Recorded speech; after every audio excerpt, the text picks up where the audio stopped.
I love it. All right, we're live on Facebook. Welcome everybody to this awesome session on setting, tracking, and achieving your goals for 2021.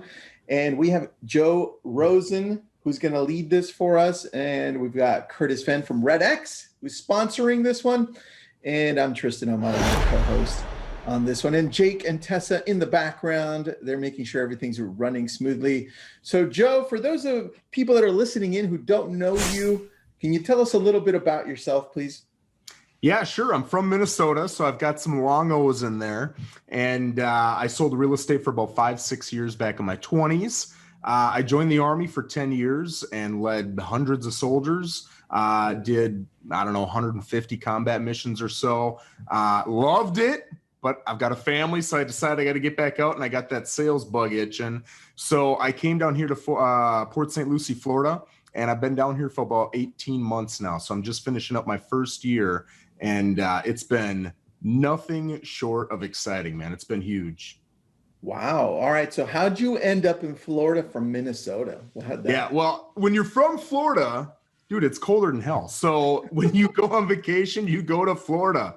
So I looked at it like it's a vacation destination, and I started doing my research, and I'm looking for safe schools, and I'm looking for a certain population. So I've got a little bit of business to go after. It's an extremely affordable area. It's very safe for my 2 little girls, and it's right on the ocean. So there was so much that brought me down here. And now that I'm here, I learned that in 20 years, it's doubled in size, and I can see why, man. It's pretty attractive. Yeah.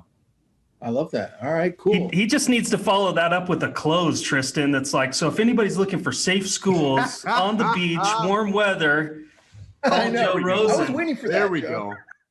I was waiting for that. I'm trying to be nice here, but yeah, I'll start closing. I love that. All right, Joe. So the background, the military background, and you leading combat missions, is that what you said? Right? Yeah. Okay. Because I'm a civilian and I've never been in the military. But can you tell us a little bit about that and how it was leading those missions and what you learned from it that you're applying in real estate before we start? Yeah, absolutely. So I was in intelligence, and so we had, our intel field that we were working on, and we would generally attach to an infantry unit or a special forces unit, and they would take us out on whatever mission they were going on. And we were all called enablers, right? So they had us, and they had the dogs, and they had the EOD, and they had all the different toys, as they called them. And we provided a special skill that they liked, so they would bring us out. And I had a small team that went out over there, and we only had, from memory, I think it was 6 guys that were over there, and we did collectively over 200 missions. So I was constantly rotating my guys. And I'm guessing here, but if we were over there for 270 days, you were probably on mission about 230, 240 days while you're over there. It was pretty intense. But so just the organization, the management, the people skills, keeping everybody's spirits high, keeping them motivated. And what we did was a lot like fishing, right? But like crappy fishing. You would get a bite maybe every 12 hours, every 16 hours. So I had to keep these 18, 19, 20-year-old kids motivated, because when the fish bit, you had seconds to execute your job. So it was really important to get these guys in the game. How'd you keep that motivation going? You just reminded me of a story I just put out on A Brilliant Tribe about the endurance from Shackleton, right? I'm sure you know that whole history on that whole adventure they had. But how did you keep people motivated? What did you do to do that because that's tough, man. It gets boring. It is challenging, and it's a little bit different in the military than it is in the business world here. But in the military, I don't even know if it's motivation as much as it is just the genuine, you've gone through the reps so many times in the training, you don't even think, you react, right? So a lot of times people will think, oh man, it's so brave what you did. And there's a certain level of bravery to it. But honestly, when you've done something 1,000 times, when that thing, whatever that, stimulus is, when it happens, you've gone through that training so many times, you just react. So I think stealing that idea and bringing it into the business world is critical too. You know, when you're talking about listing presentations or buyer consultations or objection handling, if you've done it 3 times, you're probably not going to be that good. If you've done it 1,000 times, if it's something you practice daily for the first 6 months you're in the business, if it's something where you're setting up a daily schedule with another partner to go through these things on, you're going to crush it. And there's a big difference between those 2 things, and the same is true in the military. Dude, I love that. Curtis, anything you want to add before we go into this whole process of setting goals and tasks? As we've gone out and found top producing agents, whether it's their first year or their 20th year, we find a very commonality is former military service, and it's for the exact reason that Joe's talking about. It's the discipline to practice, so that when it's go time, you're not trying to figure out what to do. And especially in our world where top producing agents means heavy prospecting, right? Heavy expireds, FSBOs, pre-foreclosures, or, circle prospecting, that the discipline to role play, the discipline to practice. And you said it, Joe, you said handling objections and things like that. And there is a cohort of our customers that are all former military, and it's I think there's a ton of correlation there that we see. Thank you, Joe, for your service and for bringing that to the world, because whether people serve or believe in what you were doing, the principles that you're talking about are universal. So, Joe, I have a question for you, Ben. I had a few people say thank you for your service. And this is just out of curiosity, okay? Because I have friends all in the military, and I feel always left out because I didn't go, right? Yeah. How does it feel when people say, when people tell you, hey, look, thank you for your service? Because I feel like they truly mean it. Like when I say thank you, how does that make you feel through that whole process? It's probably the most honorable thing I've ever done in my life. And I think that was a big part of why anybody does it, right? Maybe it's a big part, maybe it's a little part, but it's definitely a part. Is before you get in, you look at those people and there's such respect, there's such honor, there's such pride, there's such, even if they never got deployed, just signing on the dotted line and agreeing to go if needed, to me is incredible. And we need a country full of people who want to do that. And especially in a world where I feel it's becoming more challenging to find those people, I just wanted to be a part of that. And to be a part of that, to hear, I mean, it's kind of awkward to hear it, because what do you say to that? Yeah. You're welcome. I don't know what to say. It was fun for me. I had a blast. Yeah. Thanks for paying your taxes. But so I don't know. It's kind of awkward, but I also, like, that's the way my kids grew up. You will absolutely hold the door open for somebody who's in uniform. You will say, thank you, sir. Thank you, ma'am. Yes, sir. Yes, ma'am. Whatever. And there's a reason. I mean, there's respect behind that, and that respect's been earned. So, oh, man. Well, look, you deserve that respect, bro. Thank you. Yeah. That's pretty awesome. All right, let's get into the good stuff. Joe, I'm glad you're in on this because you have real life experience, both on the field, like putting your life at risk, and also in business. And although they're slightly different, they're very similar in the processes. So tell us, when we're talking business here, when we're talking about setting, tracking, and achieving goals, where do we typically start so that we can do this correctly?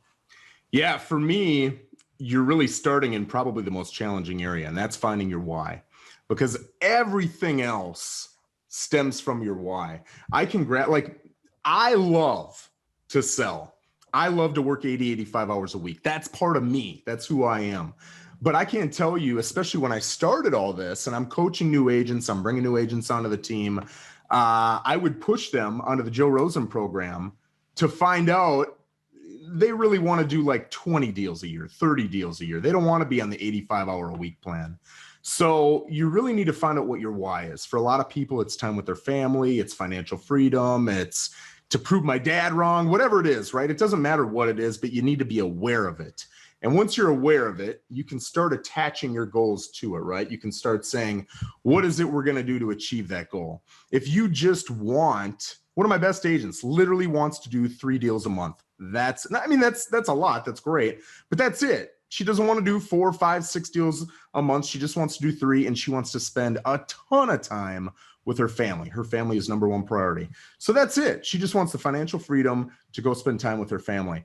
Knowing that why is absolutely where it starts, because if you're hanging around with me, or if you're like me and you're hanging around with a guy who wants to do 20, 30 deals a year, you're going to start mimicking their goals without knowing what the why is behind it. And halfway through the year, you're going to fall off easily. And you're going to be like, man, why can't I stick with these goals? It's because you haven't bought into them. They don't match your why. They don't match what it is you're looking for in the long run. So knowing what that why is absolutely where every goal needs to start. You're on mute. There you go. Thanks, buddy. Any questions from the Facebook community or on the webinar side? Let us know. We'll bring them up to Joe and to Curtis as they come through. So Joe, now that, let's say we found our why, and now we're going to take this to the next step, what would that be? Would that be setting up a goal, setting up tasks, maybe breaking down action steps? What do you think that would be? Hold on. Tiffany has a great question, and maybe it's better if I ask this first. How do you go about finding your why? Yeah. So I'll tell you, the first time I was presented the idea of the why, it was a book written by Dirk Zeller. I forget what it was called, but it's a very like detailed logistics book on building your real estate business up. And one of the last chapters was on your why. And then the last chapter sold his coaching program, right? So it kind of led right into that. Yep. And I remember as a kid who was probably 23, 24 years old, literally turning my light off in my office, leaning back in my chair, putting my feet up on my desk and turning everything off and just thinking like, why am I here? What am I trying to accomplish? What, you know, if I make millions, what am I going to do with all that money? What's the goal? It's not easy. And I forced myself, and I think this is a great piece of advice. I forced myself to write down what I thought the why was, even though I wasn't 100% comfortable with it, and it didn't really resonate with me fully. I think that had I never pushed myself to do that, it would have never forced me to continuously come back to it and adjust it, right, to edit it. So I really would push you to, number one, understand that it's tough to find it. So don't get discouraged if you don't find it right away. Come back to it though, and edit it, amend it, and put it on your calendar to do that. Because if you don't, you'll forget it, but keep it in front of you. And when something feels weird, ask yourself, like, you have to be super aware, super self-aware, super cognizant.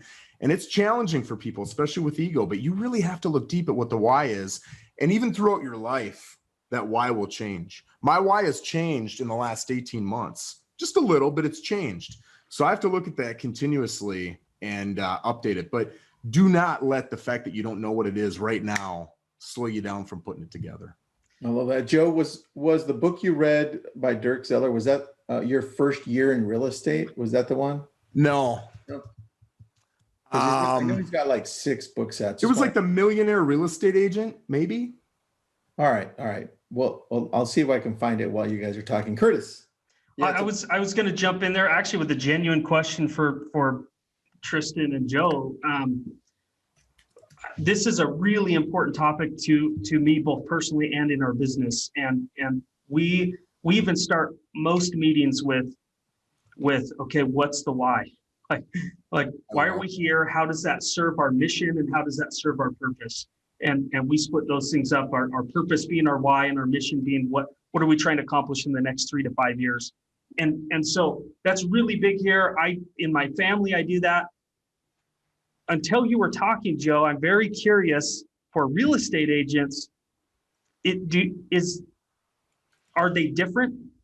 Do you have a why that drives your personal life that's different, that drives do you have a why for your business, or are those things totally merge? And mine coexist together and they complement each other.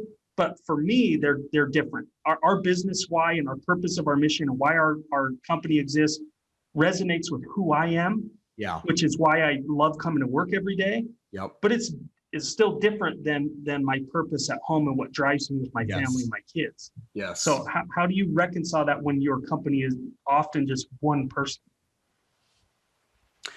I've got goals, man. Now you're finding weaknesses in my armor here. I've got goals in my family life, in my financial life, in my business life. And I've got my why well stated for my business life. I don't have it for my personal life. And there's the weakness you just exposed.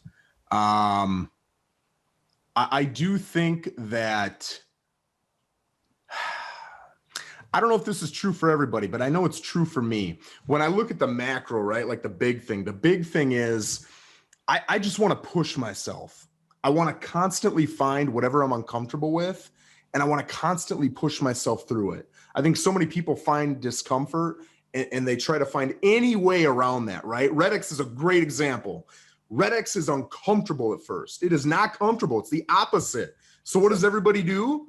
I'm going to go put a Facebook post up every 3 weeks. Cool. Welcome to not selling. You're in the 87% who didn't make it. I'm being honest, man. If you want to sell, you have to get in front of people. There's no faster way to do it than to use a company like RedX.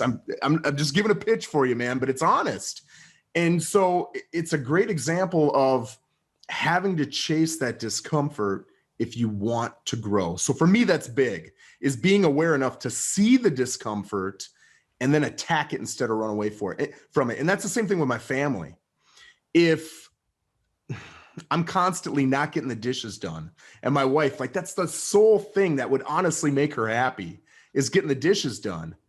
I need to see that. I need to be aware of that and just do the dishes, right?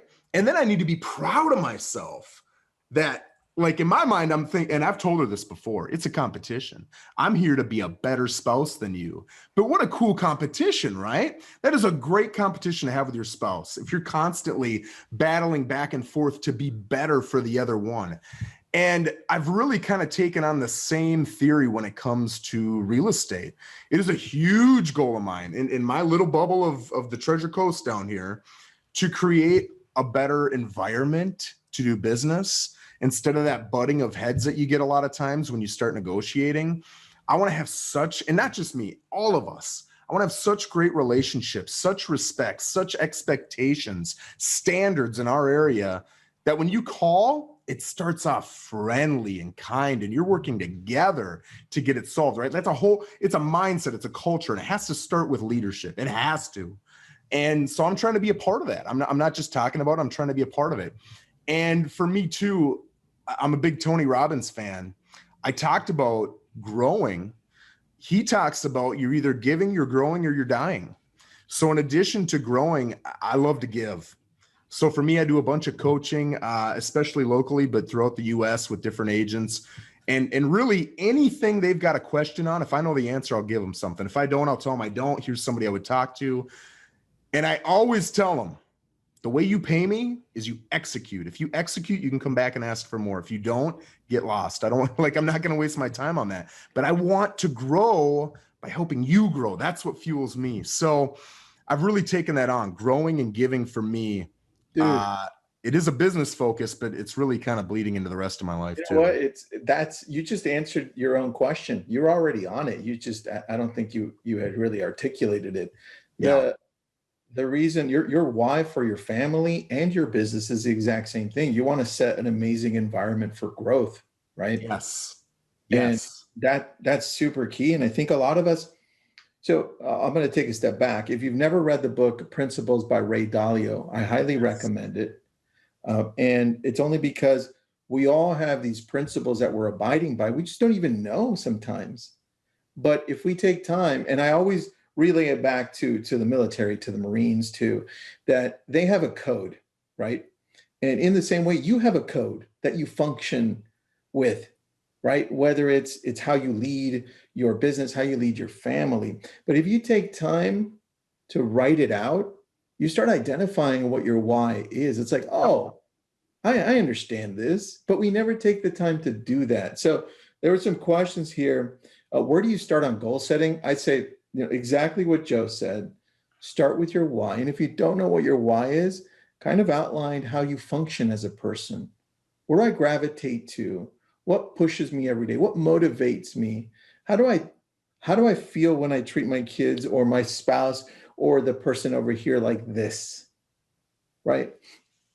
And that'll take you to your why. It's like, oh, I got it. Like Joe just discovered it, kind of. He already knew it, but he went through that. It's the same process. So I love that you did that, Joe. So let's say you found your why for you, for your business, right? As an individual here listening in, what would the next step be? Where do we start with goal setting? Because this is what I find in real estate and in all businesses is they have these goals, and then at the beginning of the year, right? I'm going to lose this amount of weight, or I'm going to achieve this amount financially. But then a month later, 2 months later, it's gone. So how do you go about making sure that you can break it down and implement and execute? Yeah, that's an awesome question. And there's a series of very simple steps. And I think a lot of people skip one step here, one step there, and it kind of lets the whole thing fail. But really, you need to create your goal. It should be absolutely objective. So I'm going to pick on my mom because there's no way she's going to watch this. I was just talking to her today, and she said, what was her goal? She wanted to feel better. She's got some joint pain, right? And I said, what's your big goal for 2021, Mom? And she said, I want to feel better. I said, no, that's subjective. What does feeling better look like? And I really drilled into her, right? Like, what's the definition? What is yes, I made it, and no, I didn't quite make it look like? Where is the line? And she had a really tough time with it, but she's my mom, so I left her alone. But for my soldiers, for my agents, for myself, it's got to be objective. So don't just say I want to grow, right? If you're doing 10 million, say I want to do 15, I want to do 20. That way, if you do 14, you do 19, that's a loss. If you do 16, you do 21, that's a win. You know if you met your goal, you didn't meet your goal. It has to be measurable, right? I think everything's got to have a deadline. So a lot of people are going to have 2021 goals. Everybody's got their, how many in sales am I going to do? How much in commission I got to make? How many transactions am I going to do? Everybody's got that, right? Those are the things you don't directly control. You do indirectly control them, but I can't just wake up and say, I'm going to do 16.3 million this year. I don't know what I'm going to do. I got a pretty educated guess, but I don't know exactly what I'm going to do. But I can tell you to the phone call, how many phone calls I'm going to make in 2021. I 100% control that. I can tell you how many doors I'm going to knock on, how many open houses I'm going to hold. I can tell you how many appointments I'm going to have. I can tell you all that stuff because I control all of that. I think it's really important that your goals are objective. They've got deadlines. If they're annual deadlines, you got to break them down into a month, into a week, into a day, so that they're easy to digest, right? Every day you should wake up and know what a win for that day looks like. If you've got, hey, I got to do 1,000 calls this week, you're going to constantly say, I'll do it tomorrow. I'll do it tomorrow. I'll do it tomorrow. Friday rolls around. Crap, I can't do 1,000 calls in a day. So you do nothing, right? But if you say I'm going to do 200 calls a day, that's palatable. I can do that. So then you start going through this. So that's the first part, is you need that objectivity and the deadline, right? The second part. Wait, before you start on step 2, I just want to insert. There's an amazing book called No by Jim Camp, who is a negotiator. He's hired by governments to come in and do big negotiations. And I watched a life-changing conference with him, talked about the difference between objectives and goals. And he said, as a parent, you tell your kid, okay, the goal is to hit a home run. The goal is to hit a home run. You can't. The kid has zero control over how the pitcher is going to pitch the ball. The home run is an objective. The goals are, you could set a goal to have a perfect stance, a perfect grip, put the bat exactly where you want it. You could have a goal to keep your eye on the ball. But, and from a parenting standpoint, that was like eye-opening, because you're like, the goal, and then, oh, you failed. And even the examples you said, Tristan, when you asked the question, and I don't want to get too far off the steps, Joe, but when you asked the question, you said, they set these goals like lose weight or make this much money. Yes. Those are objectives and that's what you're talking about. You don't have control. So we actually just call them internally controllables. I like it. Like, okay, if that's the objective, what are the controllables? All the way down to, well, I could come into work on time, right? I could wake up in the morning, or or those are the things that you have control over. Yeah, I think that's awesome. And I think it's really cool to have those objectives because it gets you excited. But you've got to have the perfect stance, going to batting practice, all that stuff that you control is absolutely critical. So now you've got your goals outlined. I think it's absolutely critical to have some sort of accountability, right? So you've got to have somebody. On my team, it's me. With me, it's my team manager, right? There's always somebody calling somebody to the carpet and saying, this is what you were supposed to do. What did you actually do? And we literally go through that daily. We don't go through all of it daily. We go through a small part of it daily. But through the span of a week, we've gone through all of that. So we always know exactly what our numbers are. We know it by person. We know it by team. We know last year's versus this year's. We know all of that stuff. And what that does for you is if you've got the goal of making 1,000 calls a week and you get to Thursday and you haven't made any, and at the team meeting, I say, hey, Bob, you haven't made any calls this week. What's going on? There's a little bit of pain there, right? You don't want to feel that pain again. So what do you do next week? You make your calls because you don't want to get called out in the meeting. And then what happens is when Thursday rolls around and I'm like, Bob, you were supposed to do 800 calls by today so you could hit 1,000 by tomorrow, but you're already at 1,200 calls. That's amazing, man. I just want to say you were falling short last week. You saw it, you owned it, you did something, and now you're on fire, man. It's impressive. And you didn't just meet the goal, you exceeded it. Now they're getting praise. So they turn that pain into pleasure and it gets them to go to the next stage. If you're on a team, great. If you're not on a team, you got to do something. You got to find a mentor. You got to find a coach. Maybe you got to pay for them. Maybe you don't. Maybe it's your broker. Maybe internally you've got something like that where they've got a trainer, a manager, or something like that. But you've got to find somebody. It's got to be somebody you trust, and it's got to be somebody who's competent, somebody who's good, who knows this stuff inside out. But that's absolutely critical. In addition to that, it's got to be written down. If it's not written down, you're going to start changing things in your mind, right? And when you change them, they're not going to change this way. They're going to change this way because you want to justify your ego, right? Everybody's got ego. And it's more important to feel good than it is to be good for some people. All of us have been there. I've been there. We've all been there, right? You want to take the ego out, and that's why you get another person who you trust, who can criticize you, and you're not going to cry over it. Yeah. And they're going to call you on the carpet when you're not doing well, and they're going to praise you when you're doing a great job. But you got to have it in writing. I got a cork board right here. I see it every single time I walk in and out of this office. And on there are all the different things that I want to be in front of all the time. It's got my core values. It's got our training calendar. It's got my goals. It's got all that stuff, and it's right there so I can never miss it. And if I'm not meeting my goals, my core values, any of those things, my guys will walk in the office and be like, Joe, and they'll point to it.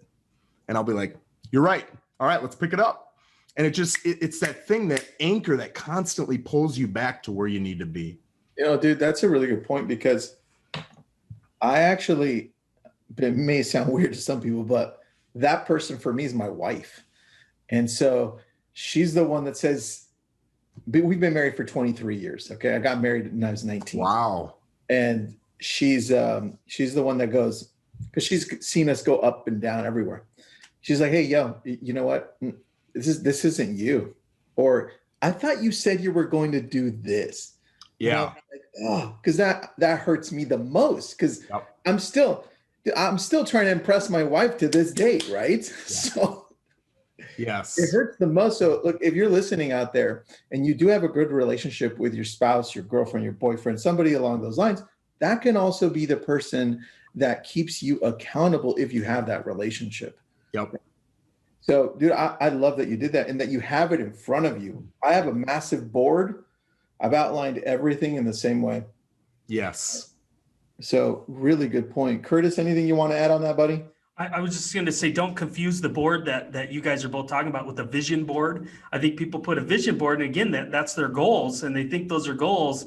And those are not goals. The goals come down into the tactical things that you can control and that you're going to do on a daily basis. Yep. That will lead to those objectives, that will lead to the home run, that will lead to the boat or the car or the vacation home, right? It's not those things on the board that you guys are talking about. Dude, on that, and Joe, chime in on this, because I'm kind of bringing this out of somewhere just because of something you said earlier. You mentioned that when you're finding your why, the reason we're going for that first is in order to, you said, to be able to get us through those times that get really tough. And when it's not your passion, you're halfway through and you're like, why am I here? What the hell happened? Right? Yep. So I think some people miss that. And I think that was probably very, very, very important, because once you find your reason for wanting to do this so badly, that's going to keep you going through all the downs. Big like time. The ups are easy. Yeah. So, yeah. And I'll say both in the military and in real estate, I'll start with the military. It was the military and I was the boss, and whatever I tell you you're going to do it, like, period. It's the military. But if I want a C+ job from my soldiers, that's going to be my mentality as a leader.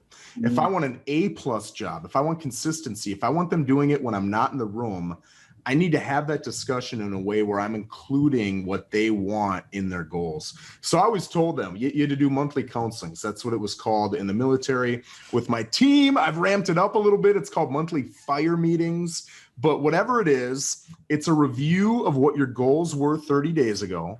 How did you do in accordance with those goals? And if you didn't meet it, was it because of the plan? The plan sucked? Cool, let's build another plan.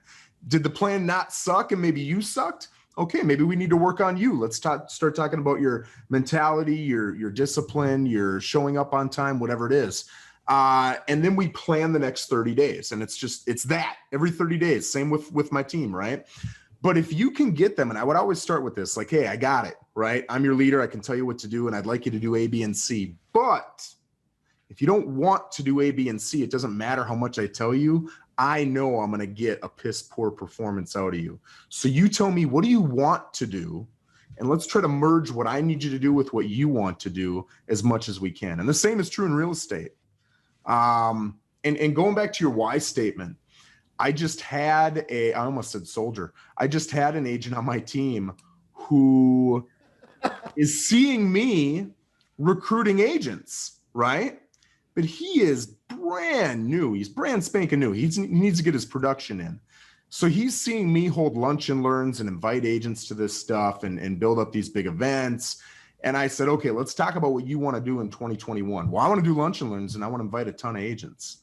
And I instantly saw what he was doing. He was mirroring what I was doing. I said, well, tell me a little bit about why you want to do that. Is that to help get more buyers and sellers? Yeah. I saw, like, where are you getting the buyers and sellers from if you're inviting all your competition from other brokerages? And I had to kind of walk him through that. But again, there's a great example of, you really got to be aware of the why behind what you're doing, or you're going to start making up goals just because Bob and Sally and Jane are making up goals and you don't know what to do, so you're copying them. That's true, man. When I'm coaching teams, I'm always, and my team personally, that's why I always start with their strengths, right? I love that. And because so often we're like, well, everybody's doing this, we should all jump on this, but hold on, let's take a step back. Yep. Are you even any good at that? Why don't we go all in to make you feel even better with what you're great at? Yeah. Then start working on the rest of the stuff. Yep. So, dude, Tessa's got a question. Oh no, she's just chiming in with RedX. Obviously, this is sponsored by RedX. Curtis, you got your RedX shirt on. I know you guys have an amazing deal on. So, if anybody's joining, you've got to go to the link we're going to provide. I think Tessa's going to have it. It's an amazing discount. You guys only run this 2 times a year, the discount? We don't. The only times we ever discount anything is Cyber Monday for those 12 hours. That's it. And today, the week between Christmas and New Year's. So there's different deals every day, but today's the biggest deal. And yeah, so depending on what package, they can get all the way up to 30% off. But it's the only time of the year that we ever discount. Oh, it's a phone number to call. It's 800-206-1892. That's the number. And obviously, Joe and I use them as well. So let's move on to the part of creating the tasks or action plans from the actual goals. So let's say Joe, you have somebody, and this is kind of like on the RedX field, but Yeah. let's say you have somebody who's amazing on the phone, right? Yep. Like my background coming into real estate was telemarketing, right? Perfect. I was like, oh, who knew, right? Piece of cake. Yeah. So if you have somebody like that and you're like, dude, you're amazing on the phone, you've been doing this for years and you like it, what would that look like when you're bringing them into RedX? What are the action steps that you would create for someone like that? Yeah. So for me, it's really big to have 3 or 4 pillars of prospecting, right? On my team, the big one is RedX. That's a no-brainer. You're going to do it. Everything else is up to you. And I'll give you a little bit of feedback on what I think you should do. But again, that's where I go back to what do you want to do? And as long as it's not just completely ridiculous, that's what we're going to do, because I want them to kind of fall in love with what they're doing. But it's getting those 3 or 4 pillars. And the reason I don't say one is anything at some point just isn't going to keep working. There's no way RedX is going to keep working the same way they are in 20 years. They're going to have to change. I don't know how, but I guarantee Curtis will figure it out, and they're going to do it. But some companies aren't going to do it. And when they don't do it and it doesn't work, you need to figure that out and you need to change, right? Wink, wink, you better be tracking what you're doing, because when those numbers change, you might not see them unless you're tracking them. So you get all that done, you get those pillars set up, and then you just start looking at the objective numbers. So with calling, it's a piece of cake. Like, listen, I know on a triple dialer, I can average 141 calls an hour. I know that if you're doing this many calls and you're doing this is roughly what the income is going to be for someone who sucks. This is what the income is going to be for somebody who's great. If you're a telemarketer, you're probably closer to that great area. How much income do you want to make? Awesome. And then you divide it out and you say, you've got to make 137 calls a day if you want to make that income level. And so you just break it down to 137 calls times, whatever they're working 5 days a week. But then you got to call them on that. Like I've got this right here. This is our daily tracker, right? Wow. So this is a tracker for, I'm still working on it, but literally every day, I won't go all of these.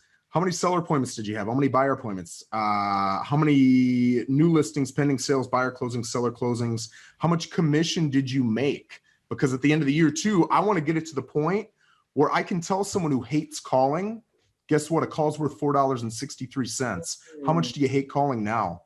So that way, when you hear all these no, go get lost, screw yourself, I can say, listen, they're all worth $4.63. You don't care what they say. Just get on the doggone phone and it all averages out, man. So if you can get that, man, what a meaty piece of helpful information when you're trying to motivate your guys, right? So I just try to break it down into something that we can track daily. And it's a big thing too. If you're on a team, you should be doing some sort of rah-rah session where you're talking about those numbers and you're getting your people fired up. That's a way to get them to keep going, right? If you're not on a team, you've got to have that coach or mentor or whatever, and don't meet every 6 months, man. There's too much time in there. You're going to lose your motivation. You're going to lose something. At a minimum, it should be monthly, and that's at a minimum, man.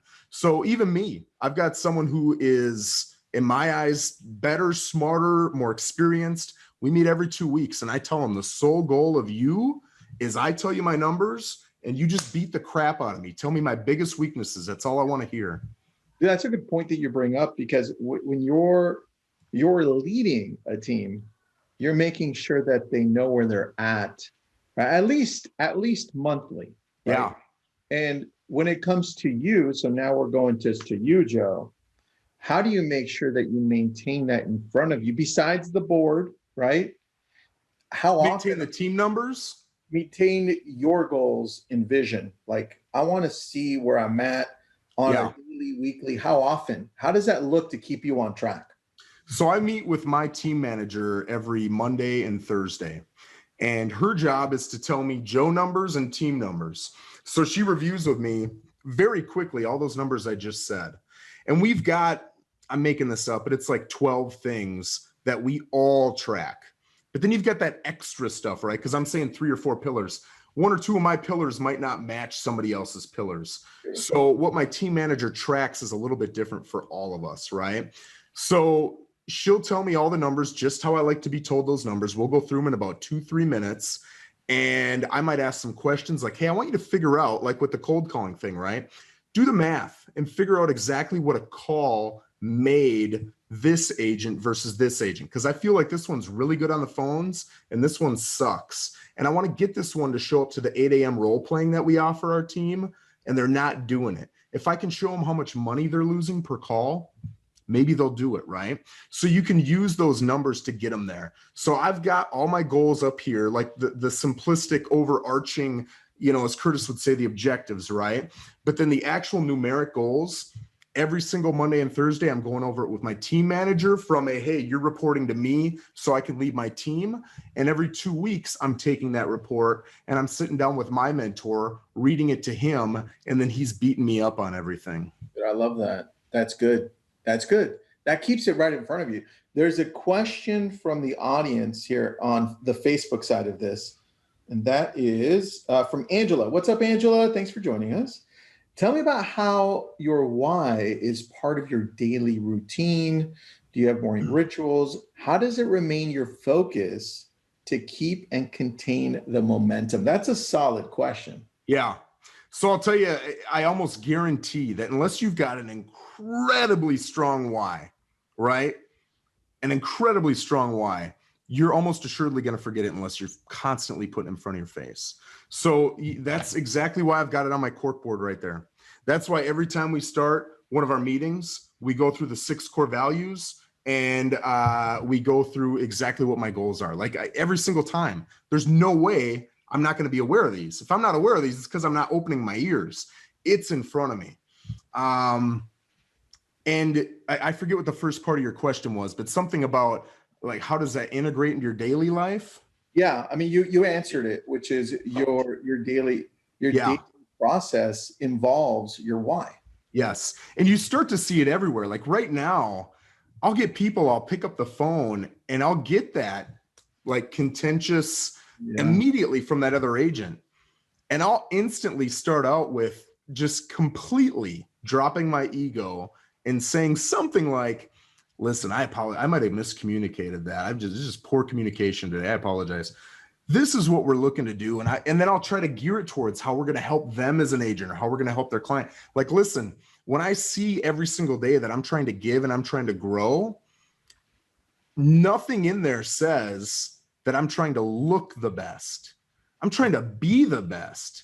If I want to be the best, sometimes it means you don't look the best. You have to look like the underdog or so, you take a little bit of just to get the deal through. So when you're focused on that and it's constantly in your face, it really keeps you on path with what it is you want to be as a person and a realtor.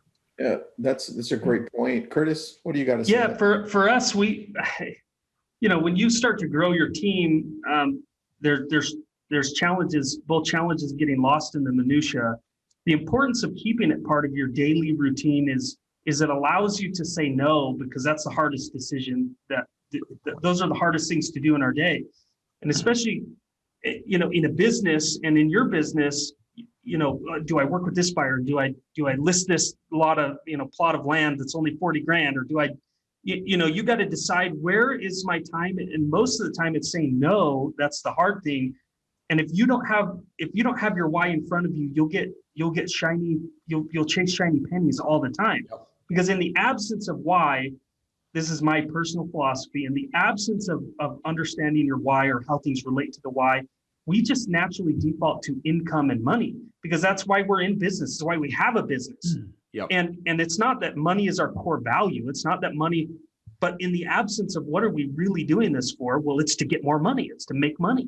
It's like Joe said, Curtis, at the very beginning, you almost by default, just by it being around, we're almost led by money, and we're kind of like, well, is that our passion? But then halfway through, we're like, well, it wasn't. Now what? Now I'm lost, right? So that was a great point that you guys bring up. So I'm going to share something with you I'm going to share it just because that was a great question and it kind of led into this. So hell, let's do it. These are principles that I outlined at the very beginning of the year, like January.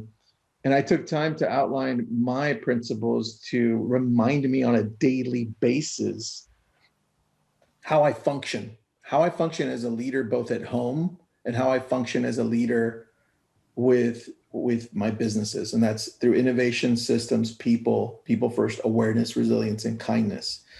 And it took me a while to outline this. And then I had to make an acronym so I could remember it. It's iSpark, right? That's what I did. But look, take the time to outline this and put it right in front of you. Because if I didn't take the time to outline and realize, okay, I lead through always pushing, and trying to innovate and create systems and processes through technology, I wouldn't have been able to write that down and see, well, that's valuable to me. It's a big reason as to why I function. So Joe, dude, you have a cork board that has something very similar spread out. And Curtis, you do the same. So I just wanted to share that with people so that they understand that this why is really what's going to drive you all the way through. So everybody can look at RedX is on our website in the About Us section. And what we've done that's very similar to what you're doing, Tristan, is there's a word that represents, but we kind of wrote out the definition of each of our values and what drives us, because in the nuances of the definition. And then there's just two more thoughts to answer the question. One is the accountability partner that Joe talked about, you have to have. They have to hold you accountable to that why. It's not just accountable to the things, because it's easy with the controllables because you go, well, how many calls did you make? Right, you're in line. But if you were coming to somebody and said, hey, why did you do this? You should train your mentor to ask this question.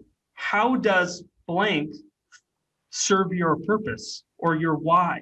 Because you said, well, why did you make that decision? And I have a fantastic leadership team that is always asking that question, because I get really excited about things. And I go, guys, what if we did this? We could pull this in, we pull this in. And somebody says, yeah, but how does that fit within our mission, what we're trying to accomplish in the next 3 years, which is how we'll serve our purpose? Yeah. And I'll go, you're right.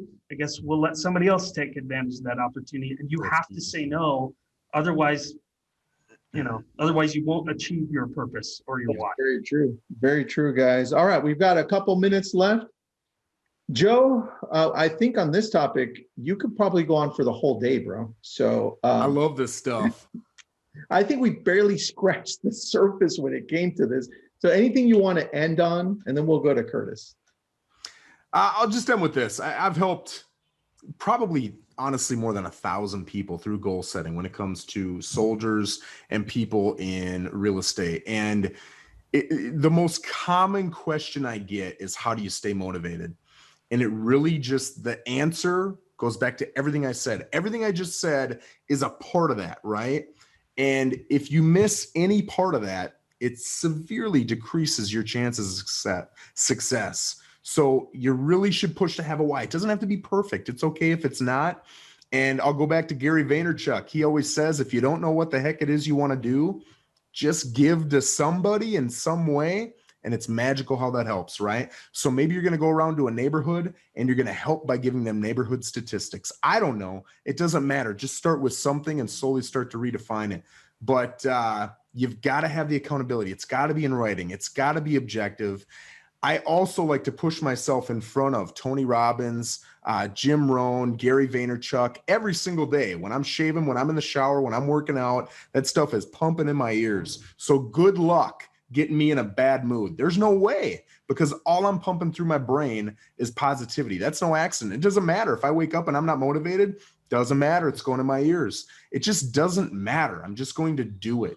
So I really think when you're not getting it done, you just need to go through the steps. That's called discipline. That's called owning a business, being the business owner. You're not an employee. You are the owner. Be the owner and do the discipline thing. I love it. Curtis, what you got? Just a couple of thoughts to end. Joe, thank you so much. Joe's the man. We did a very similar topic. I don't know if that was intended or if the whole podcast went that way, with Haley from RedX and Joe. We can get that list or that sent out to everybody today, where I think you went into more detail on some of the tactics of goal setting and things in that podcast. So let's send it out to everybody that registered. Hey, we'll give that out to everybody with Joe's words of wisdom there. I think that goal setting, the one piece that we missed that I just need to get out for everybody is once you have your why and your objectives of what you want to do, and you've broken that into the controllables of what you do, it's about breaking that down. I think Joe did actually touch on this. It's about breaking it down into what am I doing today? Yep. Forget about the year. You've set those goals. You've set that up. Forget about all of that. It's what do I want? You know, if it's a year or three, we set all of ours on 3 to 5 year missions, we call them. So everything we do is what do we want to accomplish in 3 to 5 years? We break that into the quarterly goals, and then all of our focus is what am I doing now? And we meet, every single team in our department does a daily huddle. We get together, we go, what are we doing today to accomplish, to go towards our mission, which will serve our purpose. Yeah. And if you break that down, there's no question. You have to sit down and go, what am I going to do? How am I going to make money? It's like Joe said, I hope that people will consider allowing RedX to be a part of your goals in 2021. It's very simple in the system. We break all those numbers down for you. So you just have to open those up and put them down on your sheet like Joe does to understand if you're on track. But if it's not RedX, set a goal, set some controllables, and monitor those things as closely as you should be monitoring your financial budget, right? Because this is bigger than your financial budget. It's how you're going to accomplish what you want inside. So that's key. All right. Well, Joe, thank you so much. If you've got any referrals for Florida, just send them to Joe. He'll make sure that they get to the right person. And Curtis from RedX, please sign up. The phone number is right there, 1-800-206-1892. And this whole thing was sponsored by RedX. Thanks, guys. Appreciate you. Some really, really good stuff. Thank you, gentlemen. Thank you, everybody. Thanks, Joe.